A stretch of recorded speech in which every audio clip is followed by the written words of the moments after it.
गर्मी गर्मी गर्मी गर्मी, this is the topic of this hour. तो हमें समझना होगा कि इस गर्मी की वजह से आपकी बॉडी किस तरह से प्रॉब्लम में आ सकती है। तो myself doctor Shivam Bhardwaj, I am practising here in Govind from Ghaziabad, I am a dentist.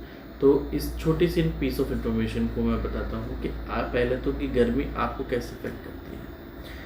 ये ध्यान रखिए कि इस समय टेम्परेचर जैसे 50 डिग्री सेल्सियस तक भी रीच कर रहा है, तो हमें समझना होगा कि हमारी बॉडी का टेम्परेचर 37 डिग्री सेल्सियस होता है। उसको मेंटेन करने के लिए बॉडी स्वेटिंग करती है, लेकिन पानी अगर सही तरीके से सही क्वांटिटी में नहीं ले रहे हैं हम, तो हमारा जो बॉडी है उसका जो ब्लड है वो धीरे धीरे बॉयल होने लगता है और आपका स्वेटिंग भी बंद हो जाती है, क्योंकि शरीर जो है पानी की कमी को पूरी करने में लगा रहता है।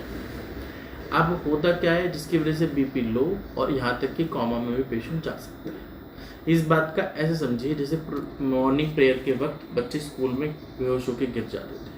तो आपको समझना है कि आपकी बॉडी में पानी की रिक्वायरमेंट एटलीस्ट आप कंप्लीट रखिए।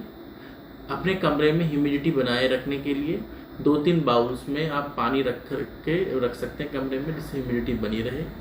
दूसरी बात, इस बात का भी पूरा ध्यान रखें कि अगर आप किडनी पेशेंट हैं तो कम से कम 5 से 6 लीटर पानी भी आप पीजिए।